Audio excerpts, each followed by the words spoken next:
Breaking news చూస్తున్నారు. తెలుగు రాష్ట్రాలకు సంబంధించిన ఎన్నికలకు సంబంధించి ఒక కీలక ఘట్టం పూర్తయింది. తెలుగు రాష్ట్రాల్లో నామినేషన్ల పర్వం ముగిసింది. చివరి రోజు పార్లమెంట్ అసెంబ్లీ స్థానాలకు భారీగా నామినేషన్లు దాఖలయ్యాయి. ఆ విజువల్స్ మీరు చూస్తున్నారు. రేపు నామినేషన్ల పరిశీలన ఉంటుంది. 29 అంటే ఈ నెల 29న నామినేషన్ల ఉపసంహరణకు గడువు ఉంటుంది.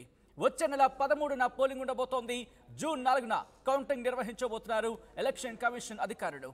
ఇక ఏపీ విషయానికి వస్తే ఏపీలో ఎంపీ స్థానానికి సంబంధించి 600కు పైగా నామినేషన్లు దాఖలయ్యాయి.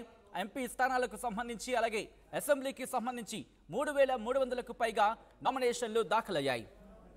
ఇక తెలంగాణ విషయానికి వస్తే కనుక తెలంగాణలో ఎంపీ స్థానాలకు సంబంధించి 600కు పైగా నామినేషన్లు దాఖలయ్యాయి. చివరి రోజు ఆంధ్రప్రదేశ్ పులివెందులలో నామినేషన్ దాఖలు చేశారు సీఎం జగన్. విజువల్స్ మీరు చూస్తున్నారు. ముఖ్యంగా చాలా ఉత్కంఠగా మారిందని చెప్పుకోవాలి. ఈసారి ఎన్నికలకు సంబంధించి ముఖ్యంగా తెలుగు రాష్ట్రాల్లో ఆంధ్రప్రదేశ్లో అసెంబ్లీ అలాగే పార్లమెంట్ ఎన్నికలు జరగబోతున్నాయి. అట్ ద సేమ్ టైం తెలంగాణలో పార్లమెంట్ ఎన్నికలతో పాటు కొన్ని స్థానాలకు సంబంధించి బై ఎలక్షన్ జరగబోతోంది అసెంబ్లీ స్థానానికి సంబంధించి. ఈ నేపథ్యంలో ఉత్కంఠగా మారిందని చెప్పుకోవాలి. తెలుగు రాష్ట్రాల్లో నామినేషన్ల పర్వం ముగిసింది. దానికి సంబంధించిన బ్రేకింగ్ న్యూస్ చూస్తున్నారు. చివరి రోజు కావడంతో భారీగా నామినేషన్లు దాఖలయ్యాయి. అసెంబ్లీ పార్లమెంటు స్థానాలకు భారీగా నామినేషన్లు దాఖలయ్యాయి. ఇక రేపు నామినేషన్ల పరిశీలన ఉండబోతోంది. ఈ నెల 29 వరకు నామినేషన్ల ఉపసంహరణకు గడువు ఉండబోతోంది. ఈ నేపథ్యంలో ఎటువంటి పరిస్థితి ఉంది ఆంధ్రప్రదేశ్ అలాగే తెలంగాణలో, ఉభయ తెలుగు రాష్ట్రాల్లో ఎటువంటి పరిస్థితి ఉందో తెలుసుకుందాం. ఆంధ్రప్రదేశ్ నుంచి అప్డేట్స్ అందించేందుకు మా ప్రతినిధి ప్రకాష్ లైవ్ లో సిద్ధంగా ఉన్నారు. తెలంగాణకు సంబంధించి డీటెయిల్స్ అందించేందుకు మా ప్రతినిధి శ్రీధర్ సిద్ధంగా ఉన్నారు. ముందుగా ప్రకాష్ దగ్గరికి వెళ్దాం. ప్రకాష్, ఆంధ్రప్రదేశ్ కి సంబంధించి చాలా ఉత్కంఠగా మారిన క్షణాలనే చెప్పుకోవాలి. ఒక కీలక ఘట్టం ముగిసింది. ఎన్ని నామినేషన్స్ దాఖలయ్యాయి ఇటు పార్లమెంట్ కి అలాగే అసెంబ్లీకి సంబంధించి? ప్రకాష్. ఎస్ సచిన్, మనం ప్రధానంగా చూసుకుంటే 2024 ఎన్నికల సంగ్రామానికి సంబంధించిన నామినేషన్ ప్రక్రియ అయితే నేటితో ముగిసిందని చెప్పాలి. ఈ రోజు వరకు కూడా అంటే 18వ తేదీ మొదలైనటువంటి నామినేషన్ల ప్రక్రియ అయితే 25 అంటే ఈ రోజు వరకు కూడా మొదలైనటువంటి మనం ప్రధానంగా చెప్పొచ్చు.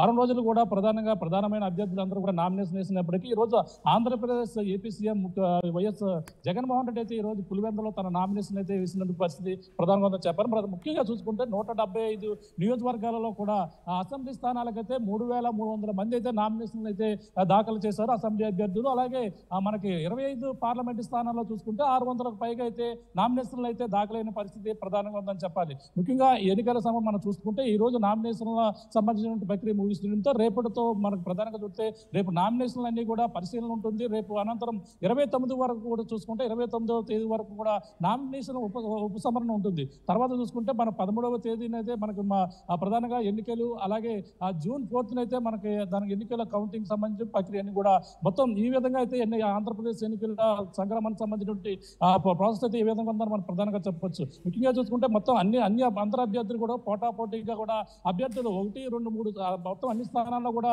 అభ్యర్థులు మొదటగా 18వ తేదీన ఎవరైతే నామినేషన్ చేశారో ఆ అభ్యర్థులందరూ కూడా 1కి 2 సెట్లు కూడా వేశారు. అలాగే వాళ్ళ తరఫున కూడా నామినేషన్లు ఏ విధంగా ఫెయిల్ అవుతున్న నేపథ్యంలో వాళ్ళు కూడా 25వ తేదీని చివరి రోజు కూడా మరొక 2 సెట్లు కూడా అదనంగా వేసినటువంటి పరిస్థితి, వాళ్ళ కుటుంబ సభ్యులతో కూడా నామినేషన్ దాఖలు చేసిన పరిస్థితి ప్రధానంగా ఉందని చెప్పాలి. మొత్తం ఆంధ్రప్రదేశ్ వ్యాప్తంగా నామినేషన్లు ఎంపీ స్థానాల్లో భారీ ఎత్తున అయితే ఈ రోజు అయితే నమోదైన పరిస్థితి ముఖ్యంగా ఉంది. అలాగే ఉమ్మడి తూర్పుగోదావరి జిల్లాలో ఉన్నటువంటి ప్రధాన అభ్యర్థులు అదే కాకినాడ సంబంధించిన అభ్యర్థి కావచ్చు, అలాగే శరణంపేట సునీల్ కూడా ఈ రోజు చివరిగా మరొక కేపటి క్రితం అయితే నామినేషన్ అయితే అతను కాకినాడ కలెక్టరేట్ లో దాఖలు చేసిన పరిస్థితి ప్రధానంగా ఉంది. సచిన్, ఏదేమైనా 2024 ఎన్నికల సంగ్రామానికి సంబంధించినటువంటి మొదటి ఘట్టం అనుకుంటే అది నామినేషన్ ప్రక్రియ అయితే ఈ రోజు ముగిసిందని చెప్పారు. ఈ రోజు పరిశీలన అనంతరం 29వ తేదీ వరకు కూడా నామినేషన్ ఉపసంహరణ అయితే ఉంటుందని ప్రధానంగా చెప్పవచ్చు. సచిన్.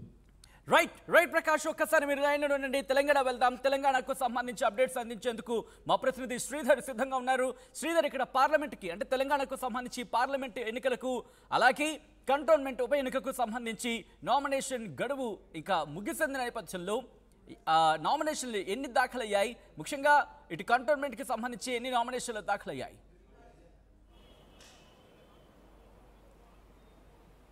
సచిన్ తెలంగాణలో జరిగేటువంటి పార్లమెంట్ ఎన్నికల్లో దాదాపుగా 600కు పైగా కూడా నామినేషన్స్ వచ్చాయి. వాటికి సంబంధించి కూడా ఇప్పటికే ఎన్నికల అధికారులు మరికొద్ది క్షణాల్లోనే వెల్లడించే అవకాశం ఉంది.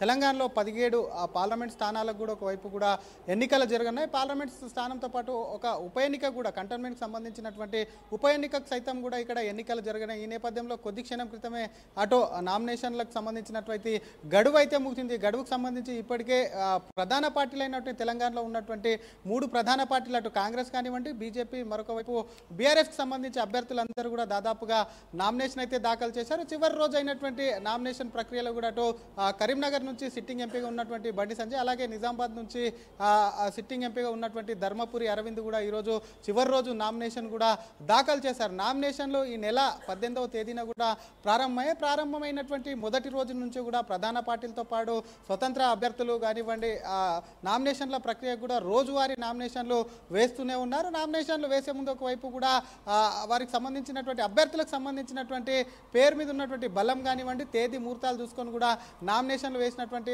పరిస్థితి కూడా చూసాము. కాసేపటి క్రితమే నామినేషన్ల ప్రక్రియ అయితే ముగిసింది. రేపు నామినేషన్లకు సంబంధించినటువంటి పరిశీలన కూడా ఉంటుంది. ఈ నెల 29 వరకు కూడా నామినేషన్లు ఎవరైతే వేశారో వారికి సంబంధించి ఉపసంహరణ అంటే నామినేషన్ తీసుకోవాలంటే తిరిగి తీసుకోవాలంటే ఉపసంహరణ కూడా ఉంటుంది. వచ్చే నెల 13వ తేదీన ఎన్నికల తర్వాత జూన్ 4న దేశవ్యాప్తంగా సార్వత్రిక ఎన్నికలు కూడా పూర్తి స్థాయిలో కూడా అయిపోతాయి. ఆ తర్వాత జూన్ 4న ఎట్ ఏ టైం అంటే ఒకేసారి దేశవ్యాప్తంగా కూడా లోక్సభ ఎన్నికలకు సంబంధించినటువంటి రిజల్ట్స్ ఉంది. తెలంగాణలో ఇందాక చెప్పుకున్నట్టు 17 స్థానాలకు గాను 600కు పైగా కూడా ఒకవైపు కూడా పూర్తి స్థాయిలో నామినేషన్లు వచ్చినట్టయితే సమాచారం. మరోవైపు కంటోన్మెంట్కి సంబంధించి కూడా ఉప ఎన్నిక అక్కడ ఉన్నటువంటి సిట్టింగ్ ఎమ్మెల్యే అకాల మరణంతో కూడా అక్కడ ఉప ఎన్నిక అనేది అనివార్యమైంది. అక్కడికి సంబంధించి ఇప్పటికి ఒకవైపు కూడా ప్రధాన పార్టీల అభ్యర్థులు కూడా ఒకవైపు నామినేషన్ దాఖలు చేయక ఇండిపెండెంట్లు సైతం కూడా అక్కడ నామినేషన్లు కూడా వేసినటువంటి పరిస్థితి ఉంది. ఇప్పుడు నామినేషన్ల ప్రక్రియ అనేది పూర్తయింది కాబట్టి పార్టీలన్నీ కూడా ఒకవైపు కూడా ప్రచారం పైన కూడా దృష్టి సారిస్తాయి. ఎందుకంటే ఎన్నికలకు ఇప్పటికీ ఒకవైపు కూడా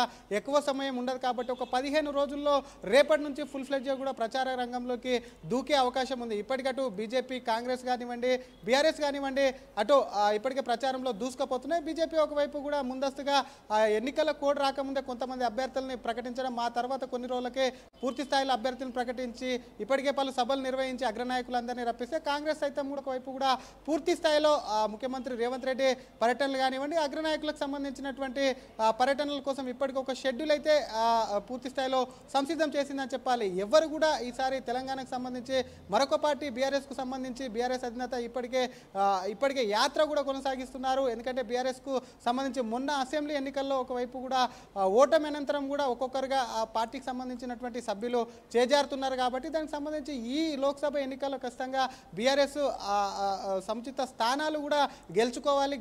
పార్టీ ఖచ్చితంగా ఇక్కడ బీఆర్ఎస్కు ఉనికి ఉందని చెప్పుకునే ప్రయత్నం ఒకవైపు చేస్తుంటే కాంగ్రెస్ అటు బీజేపీకి సంబంధించి ప్రధానంగా పోటాపోటీగా రాష్ట్రంలో పోటీ పడుతున్నటువంటి సిచ్యువేషన్ ఉంది. మేము డబుల్ డిజిట్ గెలుస్తామంటే మేము డబుల్ డిజిట్ గెలిచి చూపిస్తామంటూ కూడా రెండు నేషనల్ పార్టీలు కూడా ఒకవైపు కూడా తమకు తాము ఉనికిని ఇక్కడ ఉన్నటువంటి తెలంగాణలో ఆధిపత్య పోరును కూడా కొనసాగుతున్నటువంటి పరిస్థితి. ఒక్కసారి మీరు లైన్ లోనే ఉండండి. ఒక్కసారి మళ్ళీ ఆంధ్రప్రదేశ్ వెళ్లే ప్రయత్నం చేద్దాం. ఆంధ్రప్రదేశ్కి ఇంకా డీటెయిల్ తెలుసుకున్న తర్వాత మనం దగ్గరకు వచ్చే ప్రయత్నం చేస్తాను. మా ప్రతినిధి ప్రకాష్ అప్డేట్స్ అందించేందుకు లైవ్ లో కంటిన్యూ అవుతున్నారు. ప్రకాష్, గత ఎన్నికలకి కానీ ఈ ఎన్నికలకి చూసుకుంటే నామినేషన్ల సమయంలో హంగామా కావచ్చు, లేకపోతే ఆ సందడి వాతావరణం కావచ్చు, లేకపోతే మాటల తూటాలు, ఇన్ఫాక్ట్ ఎలక్షన్ కి సంబంధించి ఆ ఫీవర్ మనకి నామినేషన్స్ టైంలోనే చూసాం. సో ఇటువంటి నేపథ్యం, సో ఇటువంటి పరిస్థితుల్లో గత ఎన్నికలతో పోల్చుకున్నప్పుడు ఈసారి ఎటువంటి పరిస్థితి ఉండింది ఆంధ్రప్రదేశ్లో? సచిన్, మనం ప్రధానంగా చూసుకుంటే 175 నియోజకవర్గాల్లో కూడా వారాహోరి అయితే తప్పదని మనం ప్రధానంగా చెప్పు. ఈ నేపథ్యంలో నామినేషన్ ప్రక్రియ ముగిసిన నేపథ్యంలోనే మొదటి నుంచి కూడా ప్రతి ఒక్కరు కూడా అభ్యర్థులు ప్రధాన పార్టీలు ఏవైతేనే వైఎస్ఆర్సీపీ పార్టీ నుంచి కావచ్చు, అలాగే ఉమ్మడి అభ్యర్థులు, అలాగే జనసేన, టీడీపీ, బీజేపీ అభ్యర్థులు కూడా వారాహోరి అయితే వాళ్ళంతా కూడా ప్రచారంలో అయితే ప్రతి ఒక్కరు కూడా మాటల తోటాలు, ఒకరిపై ఒకరు ఆరోపణలు, ప్రతి ఆరోపణలు చేసుకుంటూ తన ప్రచారంలో అయితే జోరు పెంచుతున్నారు. నియోజకవర్గంలో తన గెలుపుకి ఏ విధంగా కృషి చేయాలి, అలాగే తమ పార్టీ మేనిఫెస్టోతో పాటు అలాగే నియోజకవర్గంలో ఉన్నటువంటి సొంత ఎజెండాలు కూడా నిర్ణయించుకుని నియోజకవర్గంలో ఉన్నటువంటి ప్రధాన సమస్యలు ఎజెండాగా పెట్టుకుని వాళ్ళంతా కూడా ముందుకు వెళ్తున్నటువంటి పరిస్థితి ప్రధానంగా ఉంటుంటే, మరో పక్కన వైఎస్ఆర్సీపీ వైఎస్ఆర్సీపీ చేస్తున్నటువంటి వైఎస్ఆర్సీపీపై ఆరోపణలు అయితే ప్రతిపక్ష పార్టీలు అయితే చేస్తున్నాయి. అలాగే ప్రతిపక్ష పార్టీలు అయితే అధికార పార్టీపై 20 ఆరోపణలు చేస్తున్న వాళ్ళంతా కూడా ఇక ఎన్నికల నామినేషన్ ప్రక్రియ ముగిసిన నేపథ్యంలో ఈ విధంగా మొత్తం అనంతరం కూడా ప్రచారంలో అయితే జోరు పెంచుతున్న పరిస్థితి ప్రధానంగా చెప్పాలి. అంటే గతంలో 2019 ఎన్నికల్లోకి ఇప్పటికీ కూడా వారవారం చూసుకుంటే ఏది ఏమైనా ఇప్పుడు ఉన్నటువంటి అది ఉమ్మడి అభ్యర్థులు కూటమిగా ఉన్నటువంటి అభ్యర్థులు ఏ విధంగా గెలిపే లక్ష్యంగా పనిచేస్తున్నటువంటి పరిస్థితి మరోపక్క కనబడుతుంది. ఏది ఏమైనా వైనాట్ 175 నినాదం ఏదైతుందో వైఎస్ఆర్సీపీ ఆ నినాదాన్ని వాళ్ళంతా కూడా సాధించే విధంగా వైఎస్ఆర్సీపీ అభ్యర్థులు అయితే ఎక్కడా కూడా తగ్గేది లేదంటూ వాళ్ళంతా కూడా ప్రచారాల్లో అయితే ఈ రోజు నుంచి అయితే మరింత స్పీడ్ పెంచేందుకు కూడా మనకైతే ప్రధానంగా ఘట్టంగా చెప్పొచ్చు.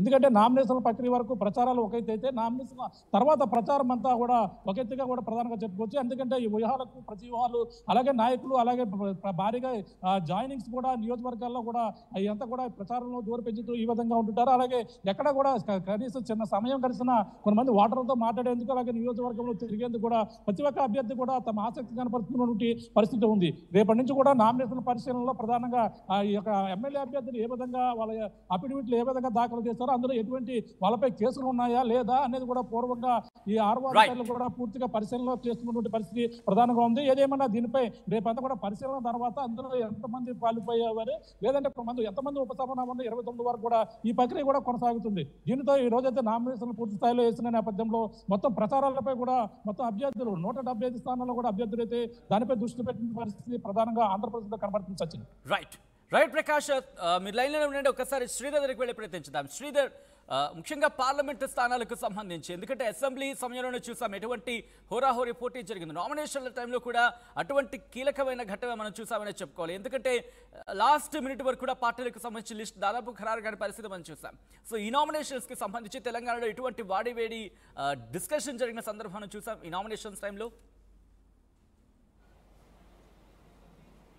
సచిన్, ఒకవైపు అటు పార్టీలు ప్రధానంగా అభ్యర్థుల్ని ఒకవైపు కూడా సెలెక్ట్ చేయడంలో కూడా పార్టీలు వ్యూహాత్మకంగా అడుగులు వేసాయని చెప్పాలి. అటు బీజేపీ ముందు నుంచి కూడా ఒక ప్రీ ప్లాన్డ్గా ముందుకు వెళ్తూ కూడా అభ్యర్థుల విషయంలో ఇతర పార్టీల నుంచి ఎవరైతే స్ట్రాంగ్గా ఉన్నారో పార్టీకి సంబంధించినటువంటి కొంత అభ్యర్థులు స్ట్రాంగ్గా లేని చోట ఇతర పార్టీలకు సంబంధించినటువంటి అభ్యర్థుల్ని పార్టీలో చేర్చుకున్న వెంటనే ఒకవైపు కూడా అభ్యర్థికి సంబంధించినటువంటి పేరును కూడా ఒకవైపు కూడా లిస్ట్ విడుదల చేసింది. అభ్యర్థిని కూడా ప్రకటించడంతో వాళ్ళు ముందు నుంచి ఎన్నికల కోడ్ ఎప్పుడైతే అమలు రాలేదు దానికి సంబంధించినటువంటి ముందు నుంచి వాళ్ళు ప్రచారంలో అయితే దూసుకెళ్లారు. కాంగ్రెస్ పార్టీ చూసుకున్నట్టయితే కాంగ్రెస్ పార్టీకి సంబంధించి కూడా అభ్యర్థులు ఉన్నటువంటి పరిస్థితి కొన్ని చోట్ల ప్రకటించినప్పటికీ నిన్న సాయంత్రం వరకు కూడా, ఎందుకంటే నామినేషన్లకు సంబంధించినటువంటి ఈ రోజు చివరి తేదీ కావడంతో కూడా 3 స్థానాలు నాపింది. ఆ 3 స్థానాల్లో సైతం కూడా ఒకవైపు కూడా ఎవరిని పెడితే గెలుస్తుంది. ఎందుకంటే ఒకవైపు కరీంనగర్ కానివ్వండి, ఖమ్మానికి సంబంధించినటువంటి సీటుకు సంబంధించినటువంటి ఇష్యూ కానివ్వండి, అటు నేతల మధ్య అక్కడ ఉన్నటువంటి ముఖ్య నాయకులకు మధ్య వాళ్ళ అంచర్లకు ఇప్పించుకునేందుకు వాళ్ళ ఫ్యామిలీ మెంబర్ ఇప్పించుకునేందుకు కూడా అక్కడ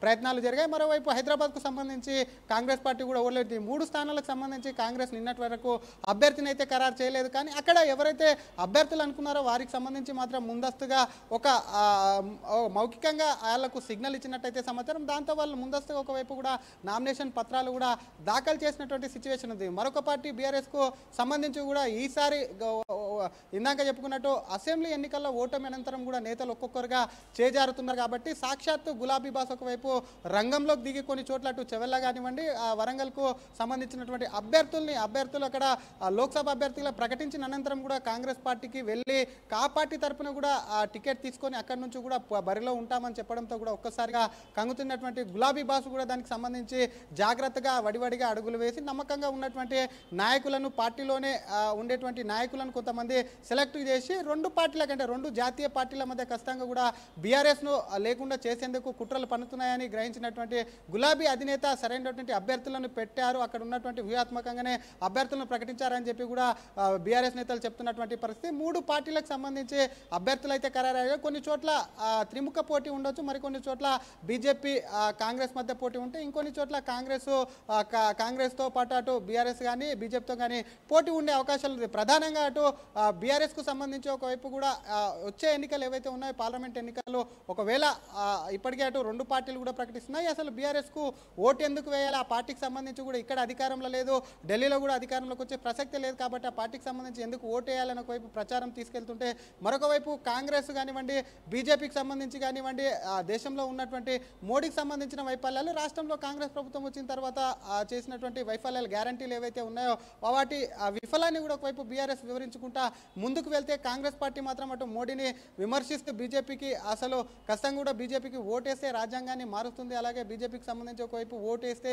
ఖచ్చితంగా కూడా పూర్తి స్థాయిలో రిజర్వేషన్లు ఎత్తివేస్తుంది అనేటువంటి అంశాలు, మోడీ వైఫల్యాలు, ఉద్యోగ కల్పన కాబట్టి వీటన్నిటిని తీసుకొని ప్రచారంలో అయితే ఇప్పటికి ఒకవైపు వెళ్తున్నటువంటి పరిస్థితి. మరి బీజేపీకి సంబంధించి మాత్రం కాంగ్రెస్ గతంలో చేసినటువంటి వైఫల్యాలు, మొన్న గ్యారంటీలు ఇచ్చి ఒకవైపు కూడా ప్రభుత్వం ఏర్పాటు ఇక్కడ చేసి కూడా ఆ గ్యారంటీలను పూర్తి స్థాయిలో ఎన్నికల కోడ్ పేరుతో కూడా ఒకవైపు కూడా పక్కకు అమలు చేయకుండా విఫలమయ్యారని ఇటువంటి అస్త్రాలన్నీ ఎంచుకొని ముందుకు వెళ్తున్నాయి. దీంట్లో ఖచ్చితంగా కూడా తెలంగాణకు సంబంధించి డబుల్ డిజిట్ స్థానాలు గెలవడమే లక్ష్యంగా రెండు పార్టీలు కూడా ముందుకు వెళ్తున్నాయి. ఒకవైపు కాంగ్రెస్ కానివ్వండి, మరోవైపు బీజేపీ హోరాహోరీగా సాగుతున్నటువంటి ఈ పోర్లో వీలైనన్ని ఎక్కువ సీట్లు సాధించి ఒకవైపు కూడా ఈసారి టార్గెట్ పెట్టుకున్నటువంటి బీజేపీ 400 సీట్లలో కూడా ఎక్కువ స్థానాలు తెలంగాణ నుంచి ఇవ్వాలని బీజేపీ టార్గెట్ పెట్టుకుంటే, రాహుల్ గాంధీని ప్రైమ్ మినిస్టర్ చేయాలంటే తెలంగాణ నుంచి 14కు పైగా సీట్లు గెలవాలని చెప్పి కాంగ్రెస్ మరి నినాదంలోకి అయితే వెళ్తుంది. మొత్తం మీద ఈ రోజుకు సంబంధించి నామినేషన్ల ప్రక్రియ అయితే పూర్తి స్థాయిలో అయిపోయింది. మరి ఆ స్క్రూటినింగ్ కానివ్వండి, మరోవైపు నామినేషన్ల ఉపసంహరణ కానివ్వండి, ఎన్నికల తర్వాత రిజల్ట్స్కి సంబంధించినటువంటి అంశాలు ఉన్నాయి కాబట్టి